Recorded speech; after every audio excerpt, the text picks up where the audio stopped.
Wow, what a beautiful day.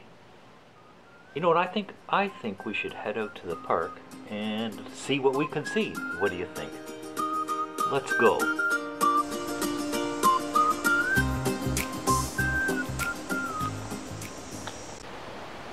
Hi folks, Roy here. Are you ready to join me on the walk through Raymore Park? I hope so. Today we're going to visit the site of a terrible disaster that took place 70 years ago. Next, we'll visit a dam and talk salmon, and we'll finish our journey with a monument on the south end of the park. But where exactly is Raymore Park? I'm sure you're asking. Well, we're in Toronto, Canada, in the Weston area. We're going to start on the north end of the park near the bridge, which is where I'm standing now. We'll head south through the park and finish up near Eglinton Avenue. Are you ready to join me? Let's go. But the first thing I want you to see is this block right here, this big concrete block. And I don't know, it's a little bit hard to see, but behind it is this big wall, concrete wall. And they're going to play an important factor in the story of the Raymore Bridge disaster of October 1954 as a result of the Hurricane Hazel flood. So let's keep this concrete block in mind.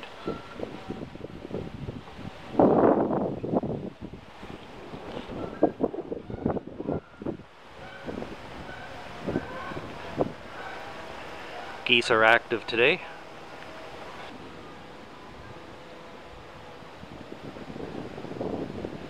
This is Raymore Bridge. It's actually the third bridge in this spot. The first was built in 1917, and it was a rope bridge across the river. The reason being is people who lived on the west bank, which is where we're heading to, wanted to buy groceries on the left bank, and they wanted an easy way to get there. So the rope bridge was built. Rope swing bridge. Kids loved the bridge. Parents, not so much, because it's rather scary and challenging to walk across a bridge with grocery bags in one hand and with the other hand trying to hold on to the rope guidelines. So in 1950, the bridge was declared A, unsafe, surprise, surprise, and a Bailey Bridge was built.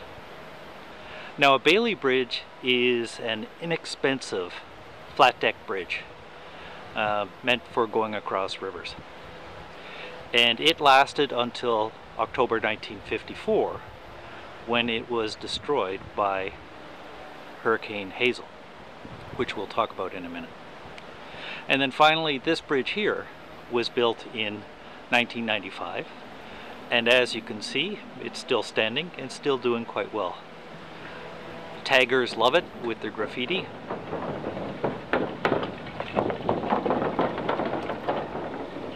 Anyways, let's talk about Hurricane Hazel. And to set some context, this is upriver facing north. Just around the corner is Lawrence Avenue, and we'll show a picture shortly of the bridge being washed out. And what happened was that in October 1954, Hurricane Hazel came up the east coast of the US, and typically they'll head out to the Atlantic once they reach Maine and that area. But for some reason, it came inland. And it brought devastating floods with it. The other challenge was that it had been raining for 3 or 4 days heavily before Hurricane Hazel hit. So the ground was completely saturated with water. It couldn't absorb any more. So Hurricane Hazel hit on the night of, I think it was October 14, I could be wrong, 1954, and dumped 200 millimeters of water in the Toronto area. And the resulting flood, the torrent of water, was just incredible. So We had just seen the big cement block prior to coming on the bridge, along with a retaining wall if we could see it. So the question is, there should have been another one on this side, but where is it? It's nowhere to be seen. Well, let's figure it out. If we turn downriver, we'll get you an area without any cobwebs.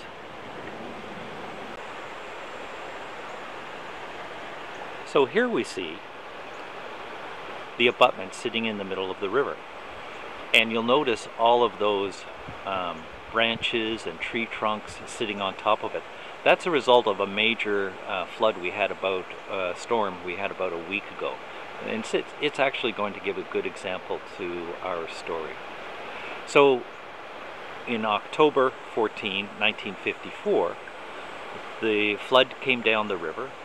It brought with it all of similar tree trunks, branches, building material, parts of housing, and tore off the decking of the Bailey Bridge, and also tore the abutment off its foundations and placed it in the middle of the bank there, or middle of the river, where we see it now. Now, if it had only done that, only the abutment being moved, it probably wouldn't have been so bad, because the water would have continued going down the river and maybe minimized the disaster. But unfortunately, it also dragged along the wires and the cables that connected to that abutment to the one we saw recently over on the east bank. And in effect, it created a large net. And that net very quickly captured similar tree trunks, building material from houses, branches, you name it. And in effect then created a dam, which also forced the water very quickly to head that way into that land over there. Now in 1954, that land wasn't forest. Rather, it was a minor subdivision. And let's see what happened next.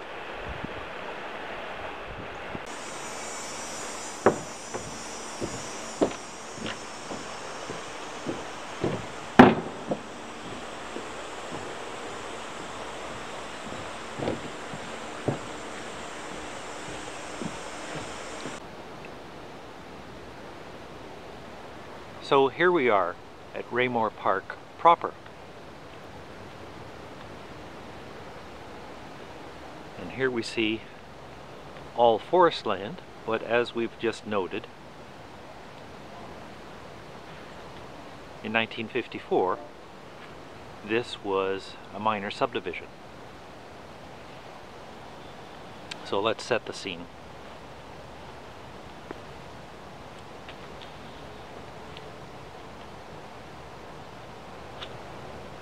So over there, coming down this way, is Raymore Drive. And in October of 1954, Raymore Drive extended further down this way, ran along the river to the bend, curled back,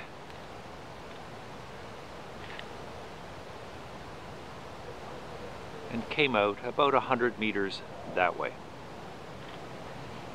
with a couple of side roads, minor side roads, a number of houses. And on the night of the flood, that water came rushing through so swiftly that it just demolished houses, tore a number of them off their foundations, and consequently, unfortunately, tragically, 35 men, women, and children lost their lives. Some still sleeping in their beds. Others managed to climb up onto the roofs of their houses before the houses were swept away, and in some cases the bodies were never recovered. A great tragedy.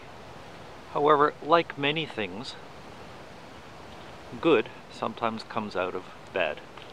And in this case, what the city did after the flood, the hurricane, the disaster, was create, I probably have the name wrong, but the Toronto Water Conservation Authority.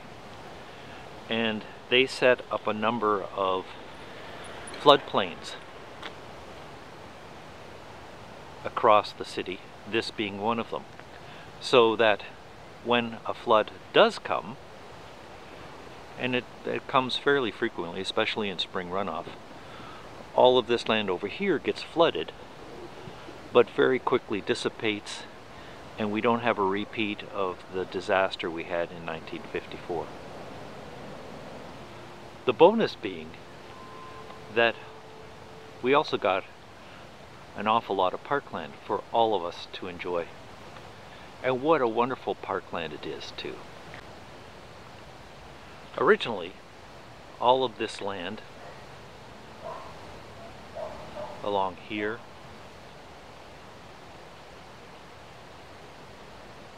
and on the other side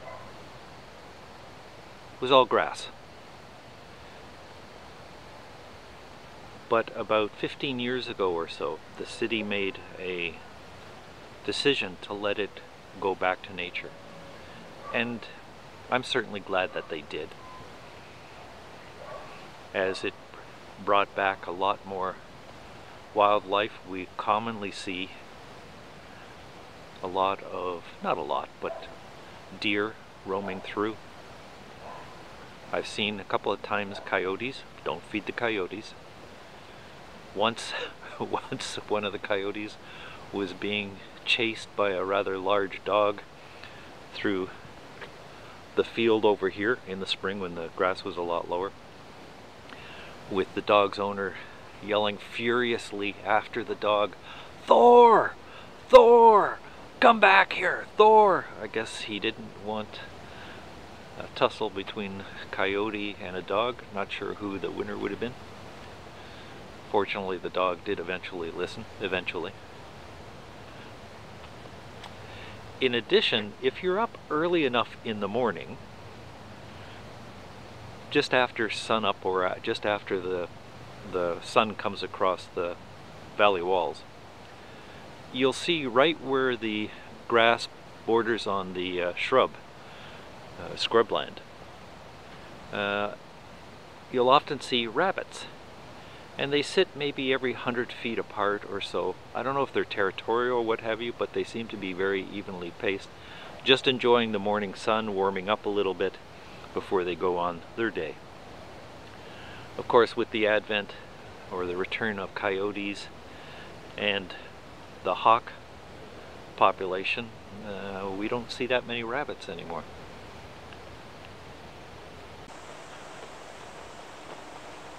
What a beautiful day. I'm glad we went out for a walk.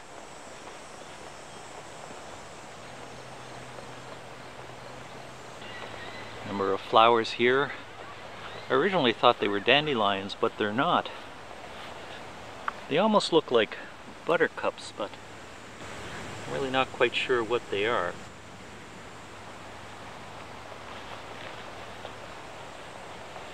If anybody does know, please let me know in the comments below.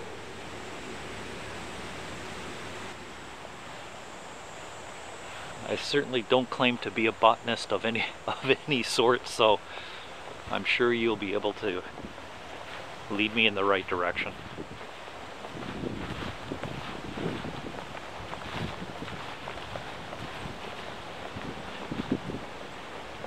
And here we have the Humber River as it spreads out. This is more like a pond area than the river. Very calm and peaceful. It's just before the dam. You'll see on the other side a number of rocks and such. This is where often the geese and the ducks, cormorants will hang out, especially in the afternoon. You'll see them with their wings spread wide, absorbing the rays of the sun. Not sure why they do it. I'm not sure if they just enjoy the sun or whether they're drying out. But like I said, come the hot days, you'll often see, oh, and I see one there up in the tree. I don't think you do. You'll see blue herons, which is that up in the tree, or white egrets.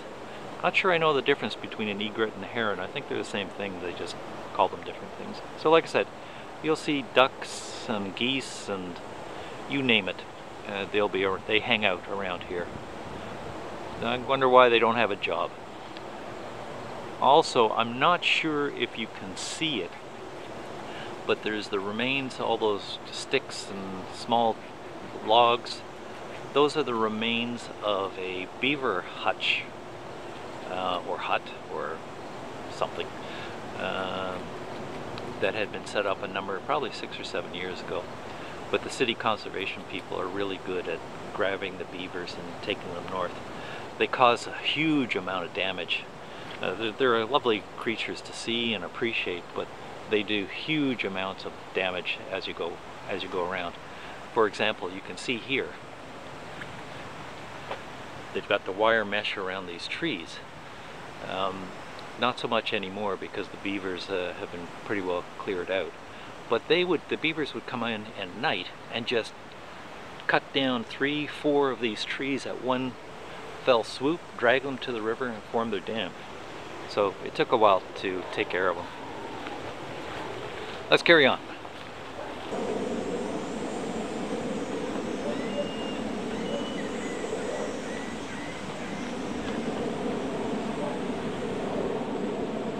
Oh, I forgot to talk about the seagulls, or mention the seagulls also hang out there. Just heard them in the background. This tree has a bit of an interesting history, at least for us. Anna and I were walking through here a number of years ago. I'm guessing 7 or 8 years ago. And there was a huge snapping turtle just digging a hole at the base of the tree here.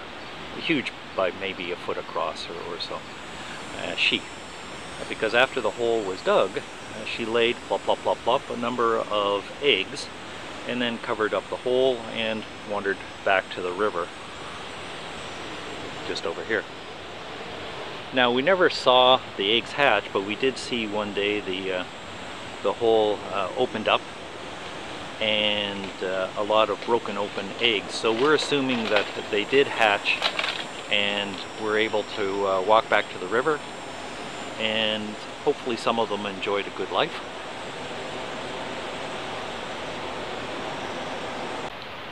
Well, I don't know if you can hear it. You should be able to, but we're soon coming up to the dam.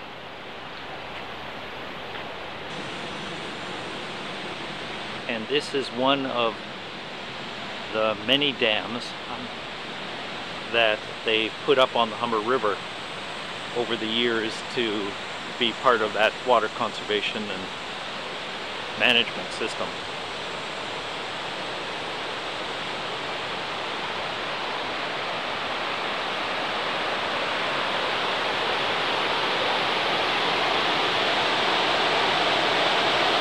Lovely sight, isn't it? This tree remains on the left here, closest to us. That showed up about 6 or 7 months ago after one of the major storms in the winter. Those two on the other side, they've been there for about 4 or 5 years, but I can see that the water flow is wearing away the roots and the trees themselves, so I imagine in a few years one good storm will sweep them away and send them further downstream. Let's talk salmon, freshwater salmon. Come September or October, we'll often see, or we will always see, freshwater salmon swimming upstream. They're about 1 meter long. And unfortunately, while we'll see them trying to jump the dam, they can't make it. The dam is just too tall for them. They'll maybe make the second level and then fall back in. So what to do? Well, the city built this thing here. This is like a fish ladder or a tunnel or salmon run, you name it. It opens up, I don't know if you can see it, just down there on the left. Salmon will jump into it and then swim up this tunnel.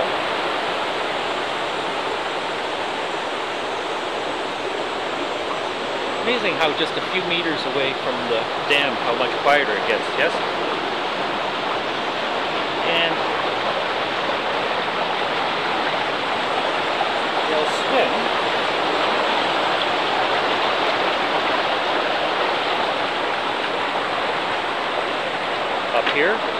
here, turn the corner, and they will exit out there.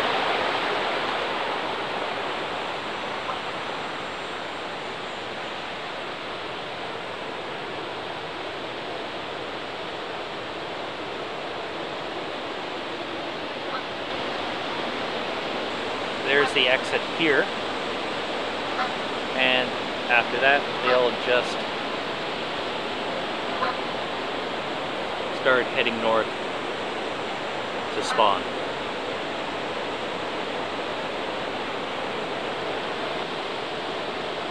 You'll see a geese over there. Often, and especially on very hot days, and I think this will be one of them, you'll see a whole flock of geese standing where that goose is there, all along the edge, and they'll enjoy the mist from the water and the spray from the water from the dam just to cool off some.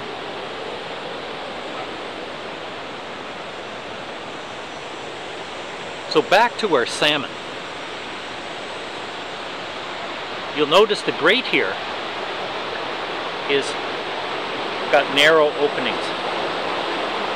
And they replaced this maybe 20 years ago or so. Before that, they were wide, great openings. And what happened was that in salmon season, poachers would come out at night, and they would take branches from these trees or something around there, and just stuff them down into the grate holes and form a dam, a barrier for the salmon. Salmon would get exhausted trying to swim past them, impossible, turn around and go back to the falls.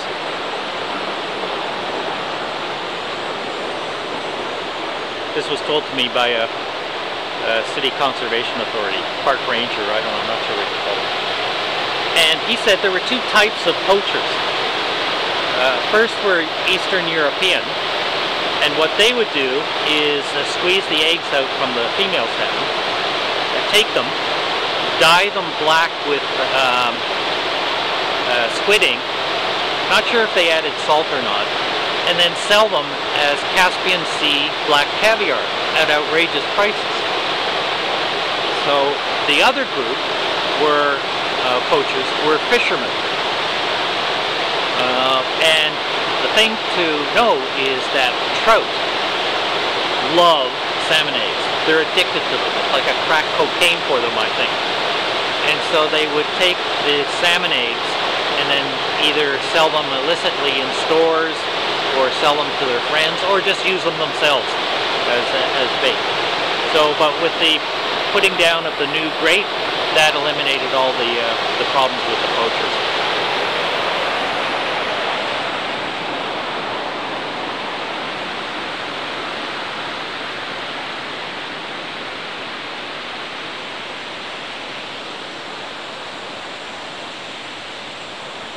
It's also really nice to see all the wildflowers that have come back.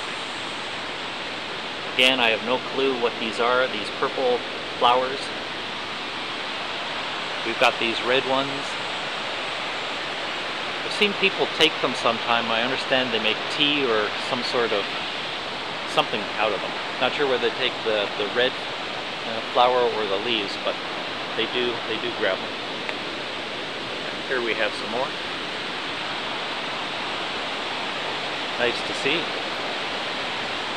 We also have, it's getting late in the season, some red berries, poisonous, for humans at least.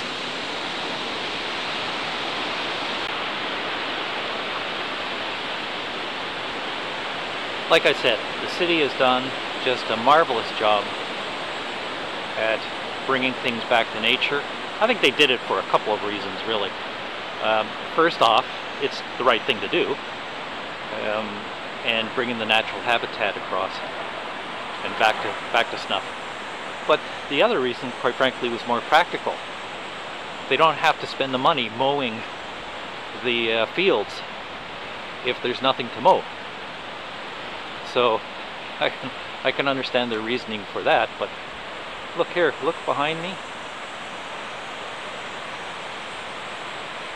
Look how much foliage. When I first moved here 30 years ago or so, this was all, over on this side, was all field. Same with that side. It's just the river is maybe a few meters away, but it was all field with maybe just a few of these red flower trees, and that was about it. I have on occasion seen deer wandering through here. Once a doe with her fawn. I've seen coyotes.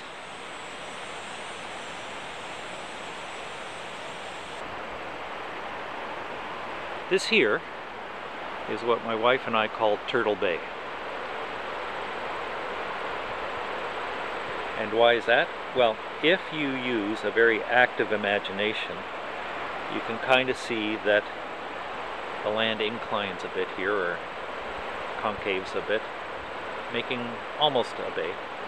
And the reason we call it Turtle Bay is because at one time, sitting down on the rocks over there, was a large snapping turtle just enjoying the sun, enjoying the day. Isn't it amazingly peaceful here? In the background you hear the water from the dam. You see the sunlight glistening off of the waves from the stream. You can also hear in the distance over here the water wandering over the rocks, making that rippling sound. Something about this here is just so therapeutic and wonderful to see.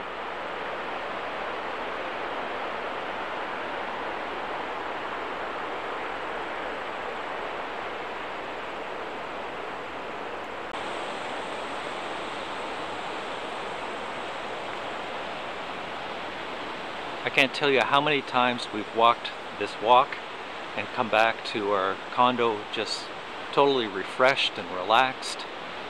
Maybe part of it's the fresh air, I'm sure, but just the whole peaceful environment. Everybody should be able to get out and take a walk. Well, you can tell it's a warm day in the summer, hearing the cicadas or something similar, maybe grasshoppers humming with their high-pitched hum.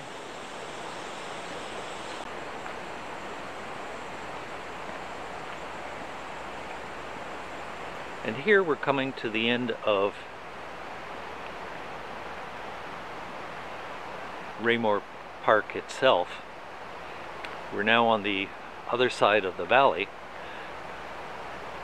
heading up to Scarlet Road. We love walking through here. Just the canopy of leaves, the tunnel.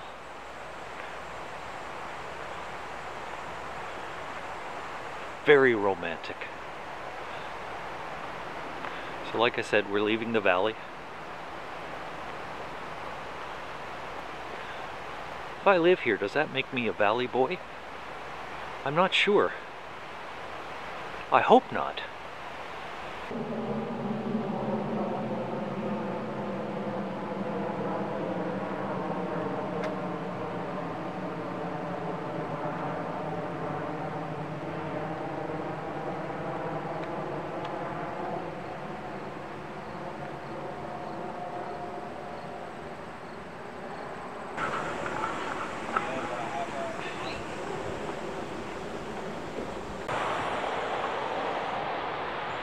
We've walked this trail in rain, in snow, and in sun, and I can tell you, I much prefer walking in the sun.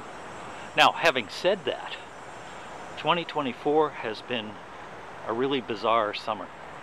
It's either been bringing down torrents and torrents of rain. I don't think we've ever had so much rain in the summer, ever. I think July was the rainiest month ever recorded.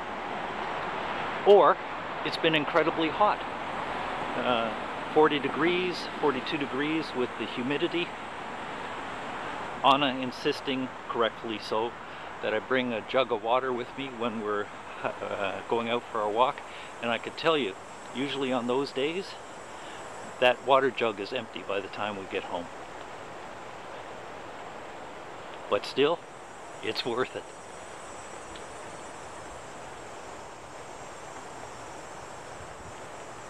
Amazing, I don't know if you hear, but we're just maybe 4 or 5 meters below street level now.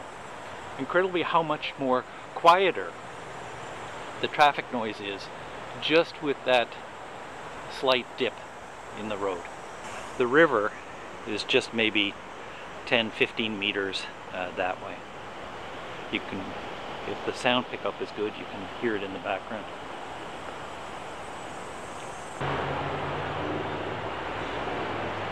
There are also many unofficial side trails that will take you down the hill to the river. But again, we've seen so much rain this year that the foliage has grown so much that it's hard to find them, or hard to walk through them. A lot of little noises, and my dog is very interested. I don't know if it's a duck just resting or... Who knows? Enjoy your day. Have a good day. Thank you. Take care. Well, I don't know if you heard, but apparently there's something making a noise in here. Again, here's one of those trails that goes down to the river. Maybe it's a wolf. Maybe it's an elephant. No, I don't think so. I don't think so. I think my imagination is carrying away a bit. Okay. Let's carry on.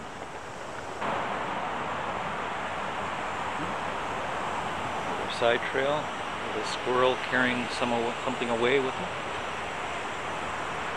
Still too early for them to start finding and burying nuts, but maybe he's practicing. Or she.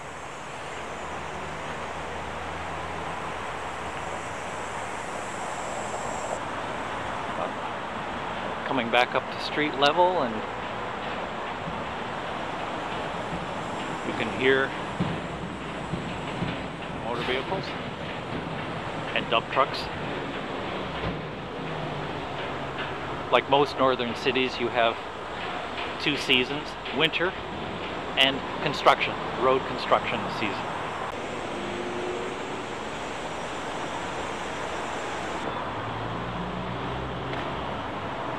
And we're coming close to the end of our walk for the day. That's Eglinton Avenue in the background. Major east-west thoroughfare in Toronto. All under construction now because for a number of years they've been building an express transit system. Basically it's a subway system but made for streetcars. It's supposed to be a lot cheaper to build. Not sure, but it's taking forever to get it going. But I think once it's up and running, it will be a great boon to the city. So here on our left is, I think it's called the Ukrainian-Canadian Memorial. It was built to commemorate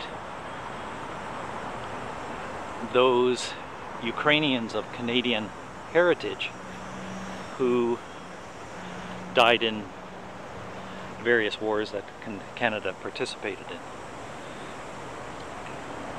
So it's built here.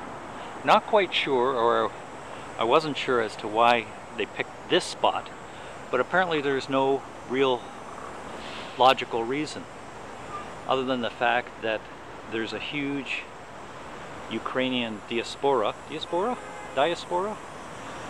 that moved here in the late 1940s in all of what this is called the Tobacco running down to the lake. They decided this would be a nice, when they built it, a nice calm spot next to the river for people to relax and enjoy. I have to admit, I've never really seen anybody sitting on the benches there relaxing and enjoying, but there's probably some.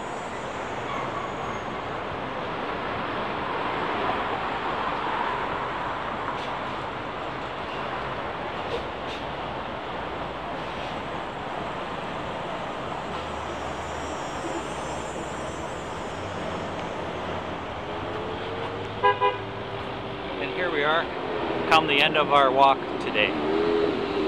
This is Eglinton. The trail continues on the other side, and I think in another video, if more than 4 people watch this one, we'll start on the other side of Eglinton and head south to what's called James Gardens. But for now, let's head back.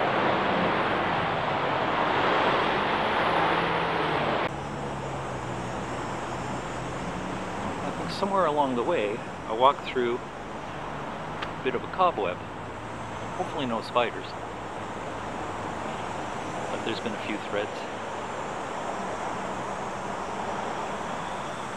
Getting hot, probably around 28, 29 Celsius right about now with the humidity.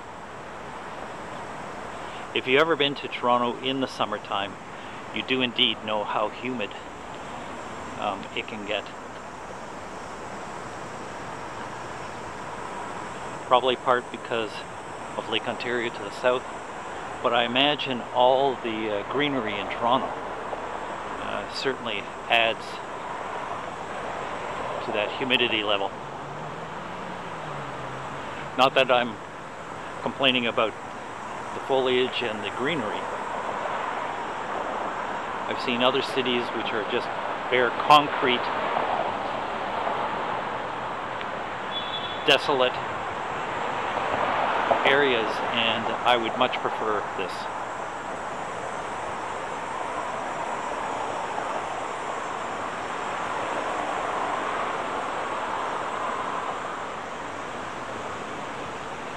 I tell you, after a while, carrying this camera and these sticks, if you hold them out, they start to build up some weight. I guess it's good exercise. Maybe I should get 2 of them, and I could do them all at the same time. Get a good hike. What do you think? No. I have enough of a challenge just working the one camera. Imagine trying to do 2 at the same time. Oh my goodness.